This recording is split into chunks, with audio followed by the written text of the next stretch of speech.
The U.S. Navy used 23 battleships during World War II to exert monumental control over the world's oceans and turn the tide on naval warfare, sometimes literally. Between the two world wars, battleships were conceived to be the ultimate naval force. Older designs, such as the Wyoming, were leftovers from World War I and subsequently retrofitted with modern anti-air defenses and anti-armor capabilities. However, while battleships reigned supreme after their introduction in the 1980s, the state of naval warfare during and shortly following World War II made it evident that these vessels were a dying breed.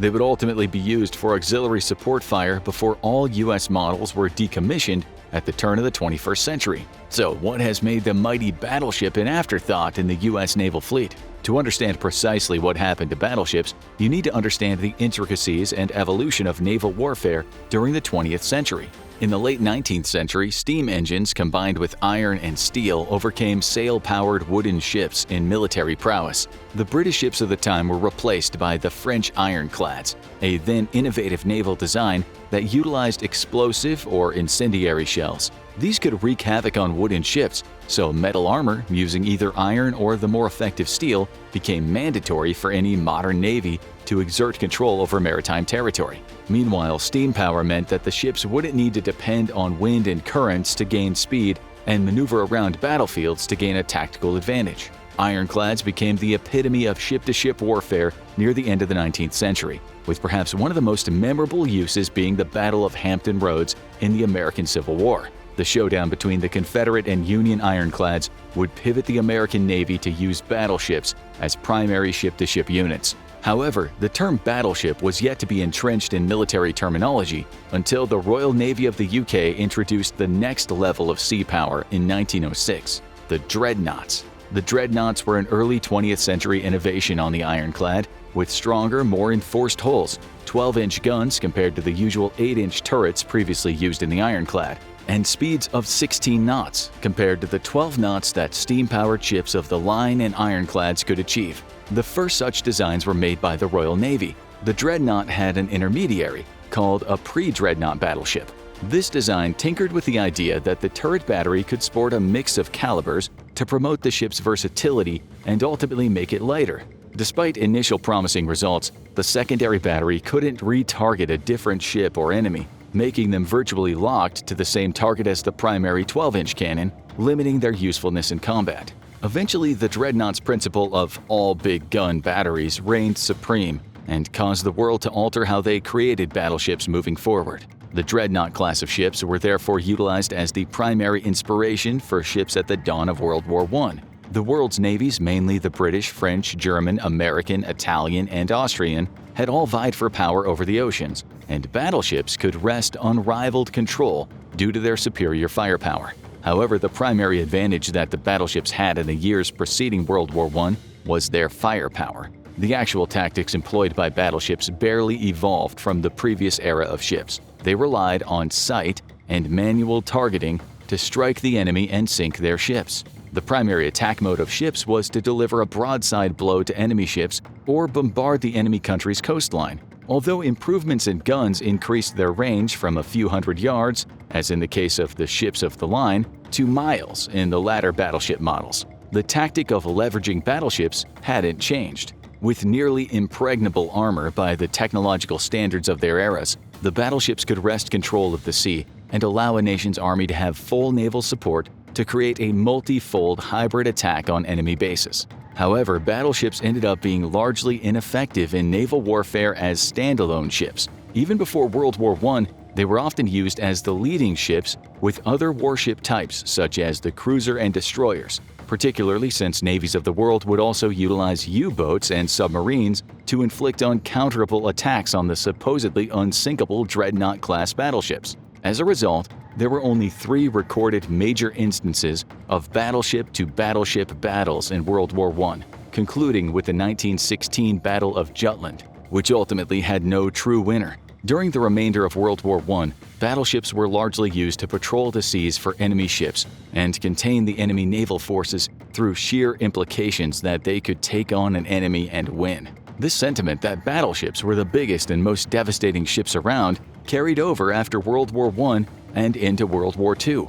By that time, the US Navy had overtaken the British as the largest navy on the planet, largely thanks to the Washington Naval Treaty of 1922, which limited countries to the size of the battleships they could construct. The treaty effectively led the world powers to pause the construction of new battleships for at least a decade. While this was seen as an affront by the US Navy and the government to control other military powers of the time, many accepted it due to their inability to follow America's budding industrial productivity. As a result, the US quickly evolved from a newcomer in the battleship arena to a nation that became the biggest naval power in the world and could use this to its advantage. In actuality, however, the post-World War I technological advancements made submarines and aircraft more dependable and capable of inflicting damage on the enemy navy and ground forces.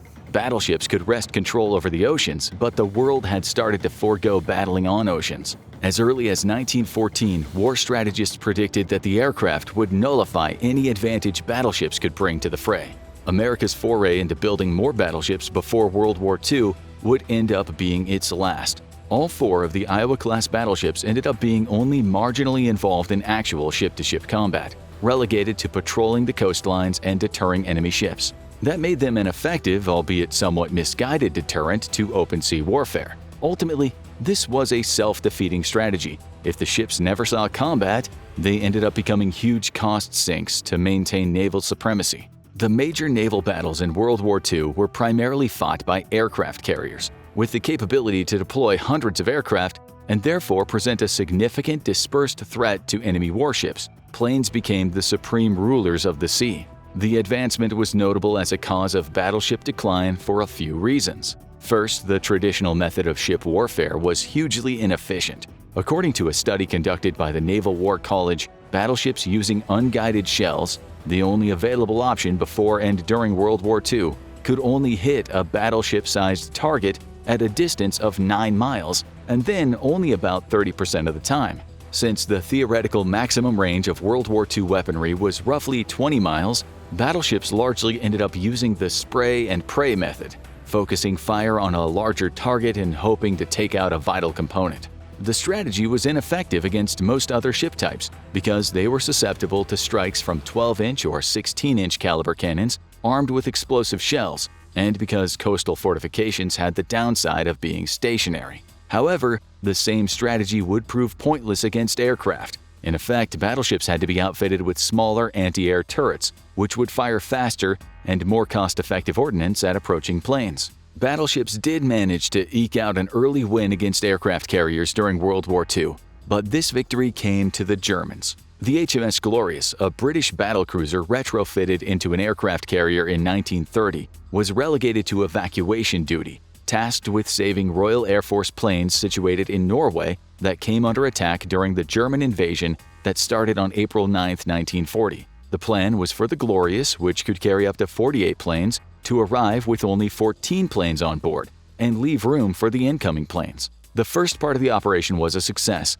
The RAF Hurricanes landed on the aircraft carrier, a monumental achievement considering that the former battlecruiser was not particularly suitable for landing these aircraft, since they lacked a tailhook. However, the Glorious was soon ordered off course due to conflicts between the commanding officers. Since this was the carrier's 5th operation in Norwegian waters, and previous records showed no major German presence, the ship was escorted by 2 destroyers, which were designed to sink light submarines and U-boats, but not warships. However, while en route to the Royal Navy at Scapa Flow, the Glorious and its escorts encountered the German ships Scharnhorst and Gneisenau. These were 2 capital vessels of the German Navy, which were either battleships or battle cruisers depending on how you interpret their construction. Regardless, they were some of the most powerful ships in the German forces. It became apparent that an under-equipped aircraft carrier, flanked by 2 destroyers, was no match in close-range combat against 2 battleships. All 3 British ships sank, with over 1,500 men dead. This would end up being the last hurrah of modern battleships during World War II. It showcased exactly why battleships could exert unparalleled pressure on the enemy navy, but also how they were woefully under-equipped for future warfare. This came down to the previously mentioned tactics being obsolete. The sinking of the Glorious showed that the battleships in World War II could only rely on having direct sight to the target to inflict meaningful damage. Both the carrier and the destroyer could have been saved if scout airplanes signaled enemy battleships before they could gain ground and get within turret range. The reliance on sight made battleships unique in contemporary warfare. They could bring unparalleled force to bear, but they needed to be further supported by air defenses and aircraft carriers that could provide scouting opportunities to evade enemy defenses before they could get in range to use their weapons. This created a juxtaposition between what the battleships were designed to do and how they actually fared in naval combat, and Pearl Harbor only cemented that sentiment. In the attack on Pearl Harbor, the U.S. Navy lost 2 out of its 25 battleships, hence the aforementioned total from the start of the video. When the remaining battleships were repaired and put back into service, as the U.S. officially entered World War II, the 3 American Navy Pacific carriers weren't present at Pearl Harbor at the time of the attack. This meant that the Japanese had only barely damaged the American Navy. The misguided belief on the part of the Japanese that the major naval battles of the war would be fought primarily by battleships led them to bomb Pearl Harbor, even though no American carriers were present. In the end, the remaining U.S. carriers were being put to use as support vessels for land warfare, bombarding the coastline or eliminating trade or export convoys. They couldn't repel an attack from prepared aircraft carriers. This would be exemplified by the British losing the HMS Prince of Wales, the most modern battleship of World War II, in the open sea to Japanese air forces. This meant that air power, not naval power, would determine the outcome of the war. Battleships would prove to be insufficient in projecting adequate naval power or matching the capabilities of fully fitted aircraft carriers. As a prime example, one of the turning points in the Pacific War was the Battle of Midway, during which the American Navy struck a decisive blow on the Japanese. During the battle, the U.S. didn't deploy any battleships, while the Japanese had 2 present in the initial attack force and 5 that never managed to participate in the battle. While the Japanese battleships weren't sunk in the battle, they were largely regarded as insignificant to the outcome compared to the American and Japanese carriers. Since the entire battle was fought by torpedo bombers, the 2 Japanese battleships never managed to get into range to engage the American carriers directly. This meant that they could only use their anti-air turrets, which would be a fraction of the ship's available destructive power. But by losing 4 of their 6 fleet carriers, the Japanese Army's potential to exert air supremacy over the Pacific was decimated. Thanks to the U.S. industrial capacity, the American Navy could use its faster turnarounds to create more experienced fleets and prevent Japan from launching a major offensive in the Pacific throughout the remainder of the war. By contrast, the traditional battleship-to-battleship warfare was largely underutilized in the Pacific, with only 2 recorded instances. The final of such action was in the Battle of Surigao Strait, when the Japanese battleships Yamashiro and Fuso were sunk by the superior American Navy. While the American Navy had 6 battleships at their disposal, their use in combat was limited. The Japanese were battered by planes from the American carriers from a much longer range than the U.S. battleships could. With long-range weaponry practically non-existent on battleships and radar technology at its inception, the battleships spent valuable time catching up to the Japanese force to intercept it. In the end, the 6 battleships were relegated to cleanup duty. The USS Mississippi's contribution to the battle was firing only a single salvo of 14 12-inch shells into the Yamashiro before the latter was sunk by a torpedo. This would be the last battleship-to-battleship firing in history. What battleship underutilization during World War II taught the global powers was that the cost of maintaining such vessels was simply too high compared to the perceived advantage of having slightly sturdier, short-range ships. This would end up being the second major reason behind battleships disappearing from use. Since battleships don't see that much actual combat, their running costs have to be carefully considered against the potential advantage they bring to the Navy. While both carriers and battleships could have significant complements, in the range of 2,000 to 3,000 people, carriers have become the de facto main way to exert both naval and air supremacy across the world. Smaller carriers can also have much leaner complements of 1,000 people. Battleships can't compete with that. But if you ignore that requirement and look only at the ship-to-ship engagement, battleships' reliance on short range has made them unsuitable for modern warfare. Their replacement, the long-range destroyers, could more easily be used with emerging long-range missiles and retrofitted to leverage the looming threat of nuclear warfare during the Cold War. By using computer-targeted shells, destroyers could pick off enemy aircraft, military bases, and ships with unrivaled precision while foregoing the bulkiness of the battleship. This meant a heavy reduction in building and operating costs, as well as the manpower needed to put the ships to use. While World War II destroyers typically had a complement of 300 troops, technological advancements have brought this number down closer to 150. A battleship would need to support as many as 20 times the number of people on board. Even with retrofitting to add long-range capability, it's highly unlikely that that complement size would change so drastically. Most navies tried to shed the cost of maintaining large complements on their ships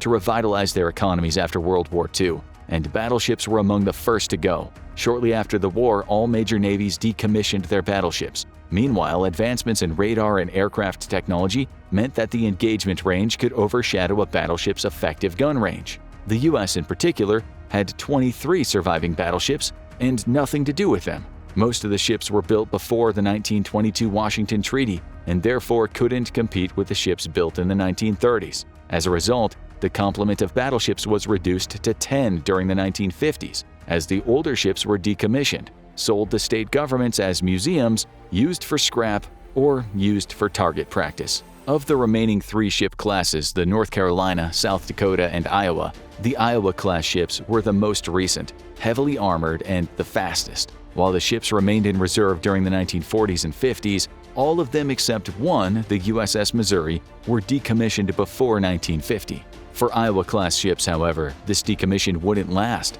The Korean War brought the Iowa-class ships back into service. Now armed with nuclear-capable missiles and a retinue of helicopters, the battleships were relegated to bombarding Korea's coast. The 4 battleships would then be decommissioned again in the late 1950s, with the USS Indiana being the last battleship to be stricken from duty in 1962. The Iowa-class battleships became the only active battleships in the world. But even then, they spent most of their time in reserve, waiting to be used. There were multiple plans to reconfigure the battleships beyond superficial improvements to their electronic systems and put them back into active use. One of the earliest possibilities was to remove some of the turrets and replace them with a flight deck to create a makeshift aircraft carrier with limited battleship functionality. This was how 2 U.S. carriers, the Saratoga and the Lexington, first came into service as part of retrofitting efforts on older ships. The plans were proposed even before the ships were commissioned. However, the proposal was later scrapped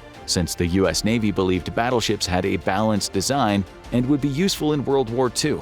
But as it turns out, that was not the case, and they might have seen more effective use had the retrofit plans gone through.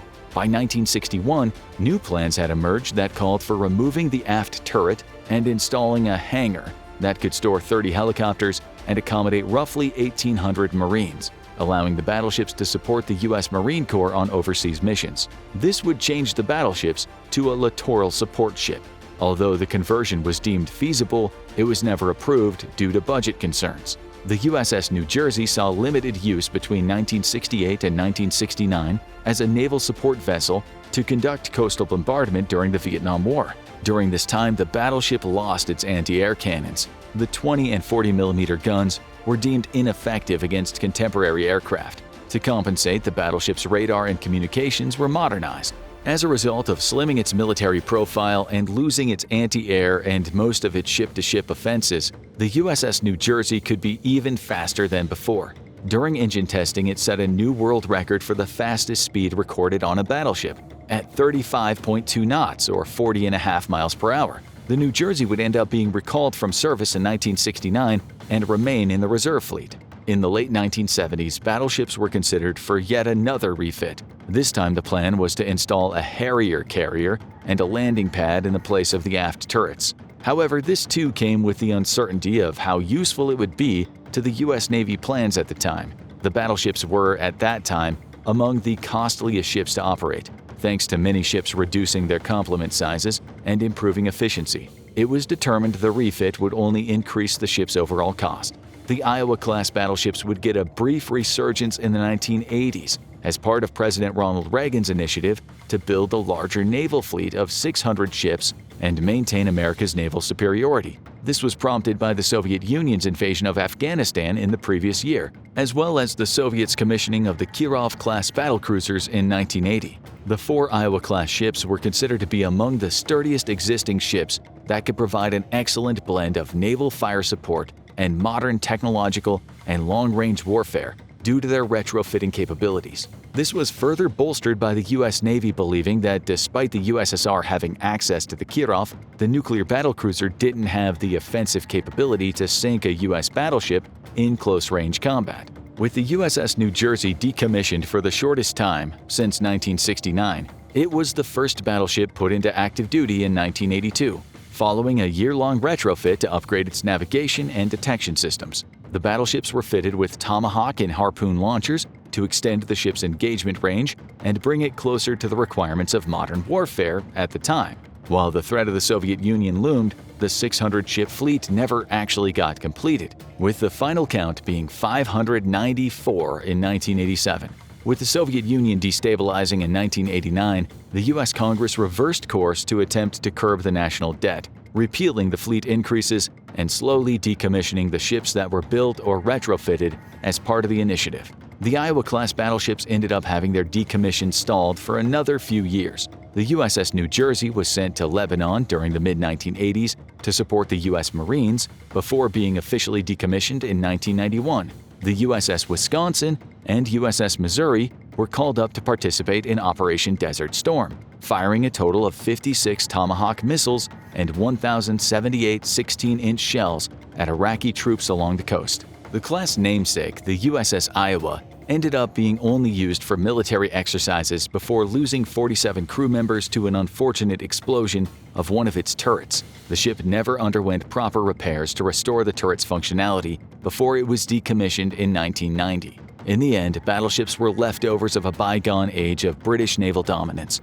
While their technological advancements in the late 19th and early 20th century meant that the ship's class was a natural extension of the ship of the line, the cost of building and maintaining these ships skyrocketed. And as modern warfare favored leaner ships with long-range capabilities, bulky battleships couldn't compete. Battleships as a concept had to change and adapt into something that more closely resembled the World War II destroyers. The U.S. Navy would effectively achieve this new development with the modern Zumwalt-class destroyers. The Zumwalt II faced considerable scrutiny due to cost overruns. Of the original 32 planned, only 3 were finished and commissioned, putting the cost per ship at a staggering $8 billion.